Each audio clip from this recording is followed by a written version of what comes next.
Hi, I'm Joe Dinoffer. Thank you for joining us for Backboards Off the Wall. Let's start with a statistic from top professional players. Did you know that 75% of them regularly practiced on backboards as children? We all know that hitting against a wall demands control and consistency, both essentials of solid tennis. But we also need to be aware that there's an inherent problem with most walls.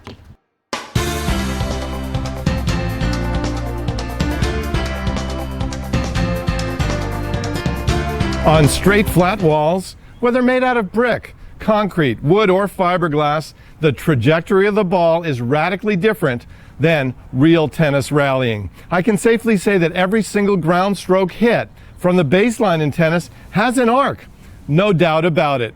However, hit a normal ground stroke against a flat wall and the ball rebounds very differently. Minimal arc, or it actually rebounds downward slightly off the wall. Take a look. Martha and I are hitting on the court, and you can clearly see that the ball is arcing over the net.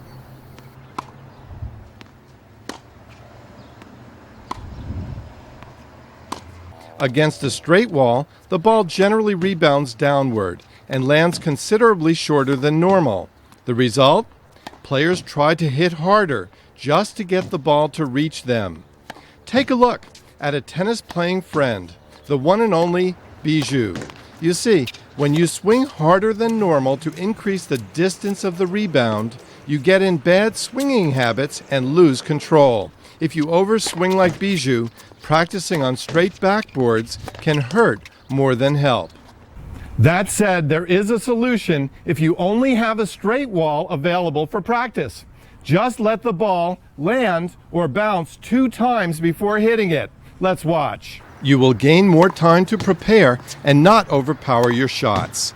But just be aware that while this type of hitting will help your tennis, it is still not quite ideal, since the rhythm of one bounce tennis is obviously different. Plus, hitting off 2 bounces means that you will unrealistically hit all ground strokes below your waist. In order to create a realistic arc, the wall should ideally be tilted just about 15 degrees. Now, to demonstrate the games and drills in this production, we will be using a backboard that is both tilted and curved so that even balls hit to the outside sections of the wall will rebound slightly to extend rallies and practice opportunities. You may not have a dual curved wall like this one, but if you are building a wall for yourself, remember the 15-degree guideline. It makes a world of difference. Let's watch and see. On a 15-degree angled backboard, you can clearly see the difference. Whether it's Martha Elkins, a former professional tour player, or my 10-year-old daughter Kalindi, the benefits are the same. The ball rebounds upwards off the wall and lands further, amazingly close to the timing of a normally controlled baseline rally in tennis.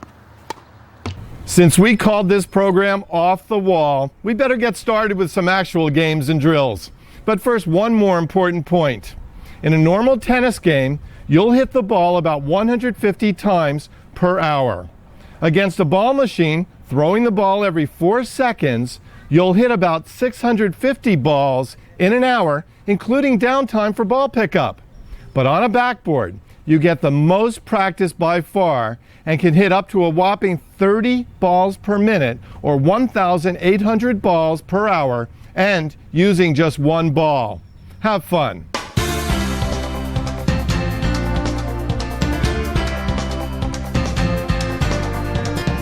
In this section, we'll share dozens of exercises to make your practices more fun and more productive.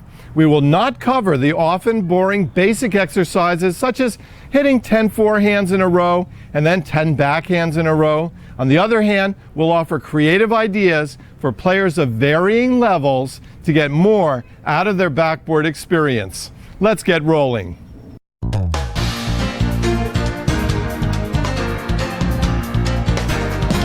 Just like driving a car or flying a plane, you have to first learn the controls. Depending on the angle of the wall, timing is a key. I suggest throwing and catching with a lot of footwork to start things off. Use different types of balls depending on the skill level of the player. But keep in mind that vertical walls offer less time to react and angled walls will be more realistic, although still faster than a normal baseline rally. Get used to the timing of the rebound, both up close and further back, knowing that on most courts, the distance from the baseline to the back fence is 21 feet. Adding the standard 18 feet from the service line to the baseline, you end up with 39 feet from the service line to a wall against the back fence, exactly the distance from the baseline to the net on any tennis court.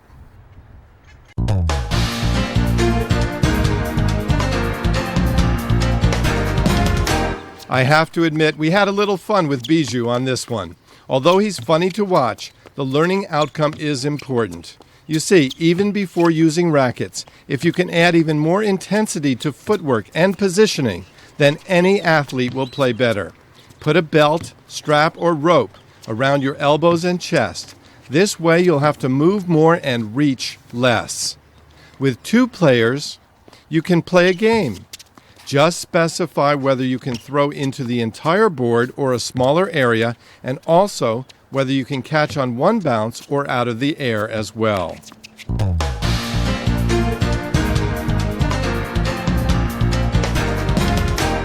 Tossing and catching while moving laterally or spinning in a circle after each toss are more movement variations to help any player improve. Of course, spinning just once like Martha is showing is helping. Spinning twice can work, but spinning more like Bijou tried is not recommended. Another terrific idea is to place a bell at the side of the playing area. Throw the ball, move to ring the bell, and then recover to catch the ball you've just thrown.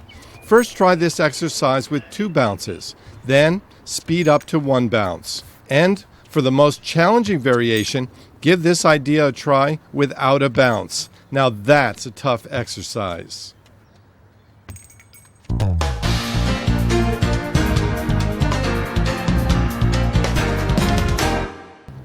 In addition to tennis, backboards also offer great practice and training opportunities for other sports. Soccer for kicking, passing, heading, and control. Baseball for throwing and fielding, and even basketball for ball passing and catching.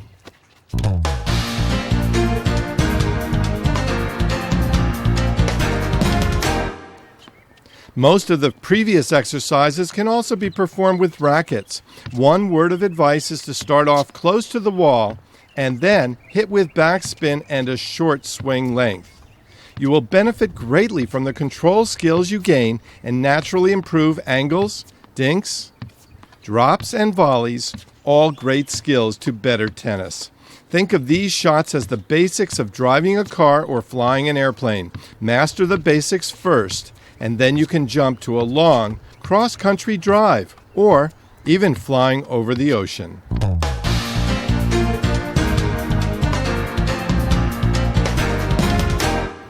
Once you master basic control and get a feel for the wall you're using, it's time to back up and hit regular topspin ground strokes. Here are some varieties to try. First, for added control, slow it down and hit on 2 bounces. Then, for even more control, slow it down further and hit on 3.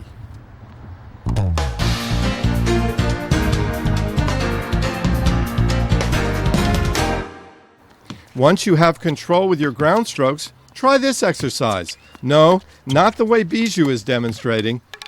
Look at Martha. She hits and spins in a circle, continuing in the direction she is following through. This will give you extra feel for body rotation into your shots and also help you control your shots better. After all, if you can control them and spin in between each hit, think how easy it will be to control the ball under normal conditions.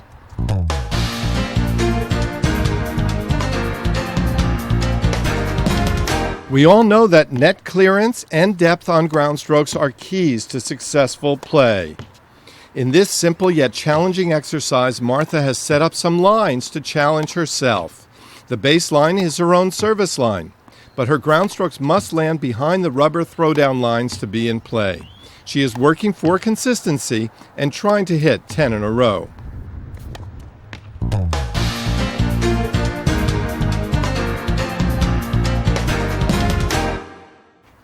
This next exercise is by far the most challenging yet. It requires a ton of control and feel for the ball and the racket. I suggest starting up close and hitting slowly with your forehand first, and then on the backhand side as well. Next, try mixing it up on both sides. Mix in topspin and backspin on both ground strokes. First up close and then backing up with full swings. One important instructional tip I should mention at this time. To perform this exercise, use your non-racket hand to prepare the angle of the racket face. The proper grip will follow automatically once the angle is correctly prepared.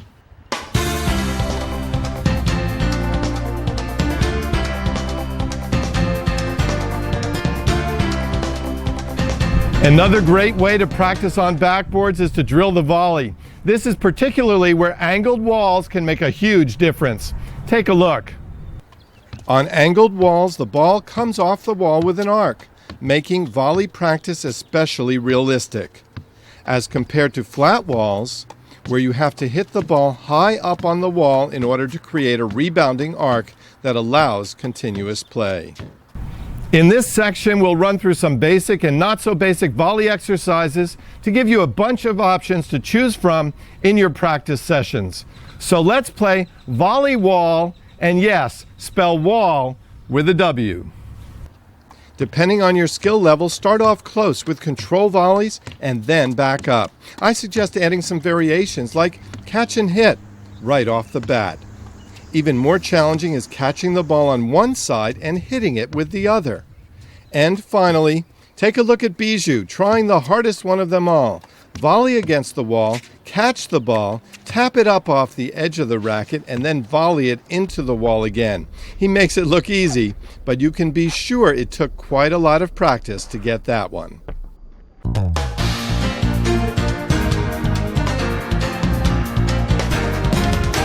Now look at some ways that Bijou adds extra movement and lowers his center of gravity during his volley practice sessions.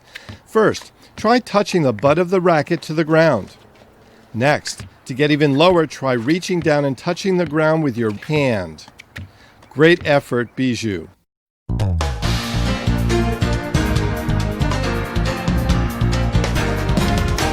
We all know that volleying a tennis ball is not just hitting the ball to the same place. In this exercise, hit side to side, alternating forehands and backhands with a realistic amount of footwork. Next, try working variations of depth. Start out about 20 feet from the wall. After each volley, move in 1 or 2 steps until you're close enough, and then go back again.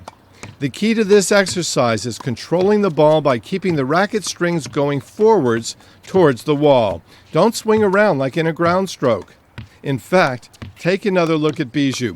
Once you can control your volleys, you can even sit down and control this shot. Give it a try. It's a real litmus test for control. And yes, in case you were wondering, you can also do this exercise lying down and with a partner. Cooperate together by both sitting and volleying together off the wall.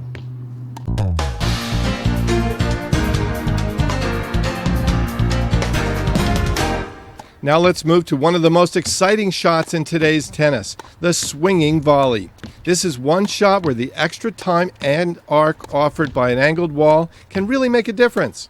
Once you've mastered this skill, try mixing it up with regular and swinging volleys. Now that's quite a skill to master.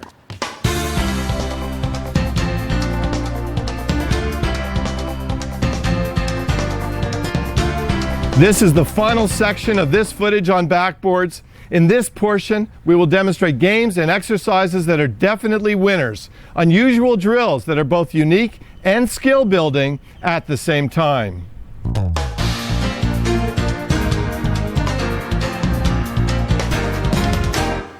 The first game of this section is one of the few exercises we will demonstrate that absolutely requires an angled wall. Serving and volleying against a flat wall just doesn't work. But against an angled wall, it becomes a challenging and enjoyable fast-paced drill that will quickly improve any player's serve and volley game in a regular match.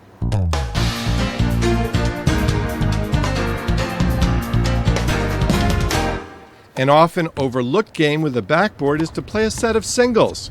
It goes like this. Bounce and hit a ground stroke, and then try to hit 5 in a row above the net line. If you succeed, you've won the first point, and the score is 15-love. Keep playing until a whole set is completed. Another option is to start with the serve and then hit 4 more. If you are more advanced and this is too easy, set a tougher goal, such as hitting 10 in a row to really challenge your consistency and control.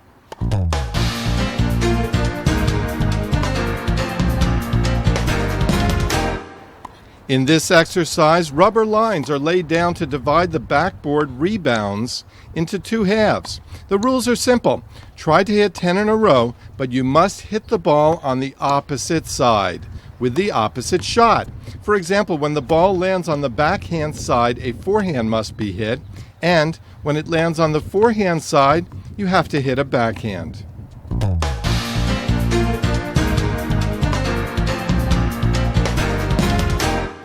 The idea of this next exercise is to hit a sequence of different shots with control. As you can see, Bijou is really struggling with this one, although he is coming up with some creative variations. Now Martha shows how it should look. First a chip ground stroke, then a topspin ground stroke, and then a volley, all done in sequence. See if you can hit 15 balls in a row with this sequence of shots. If you can pull this one off, you have a lot of racket and ball control. Well done.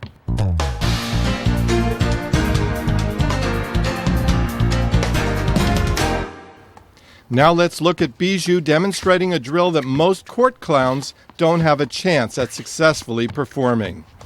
This 2-ball juggle takes a lot of control to master, but once you've got it, it's guaranteed that your playing level and overall feel for the ball will have improved. After 2, how about 3? Very impressive, Bijou. There you go, 3 balls. Fantastic.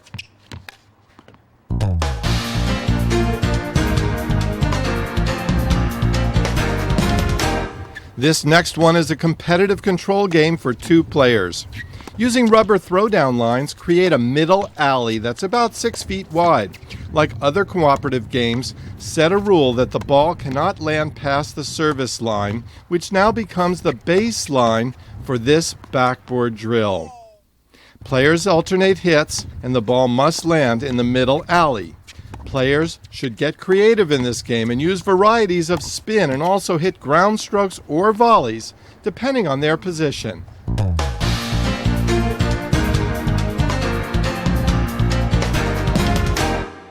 In this next cooperative game, 2 players alternate hitting ground strokes to ensure safety by getting each player out of the way of the other's swing, as well as to increase movement and recovery. A bell is placed behind them at the net. After each shot, each player runs back and rings the bell. Try for 10 in a row and then increase from there.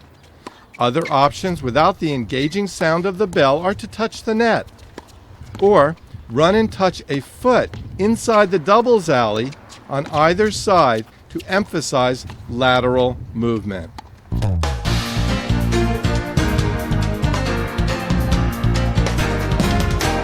Here's a cooperative exercise for 2 players as well. They simply share a racket, alternate hits, and see how many ground strokes they can hit in a row.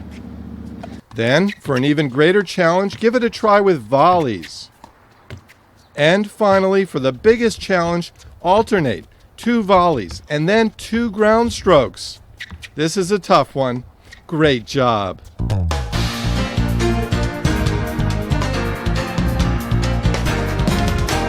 In this next highly visual cooperative game, use Velcro on hula hoops to create super targets. Pair players with one throwing into the wall, the other listens for the ball to hit the wall and then quickly spins and hits a ground stroke. Award 1 point for hitting the wall and 5 points for hitting the ball inside one of the hoops. Like many of the exercises we have demonstrated, this one works nicely for volleys as well, although the players will have to spin even more quickly than before. With several pairs of players, have each pair throw 1 ball and then give the next team a chance. Play until one team reaches a designated number of points, such as 21.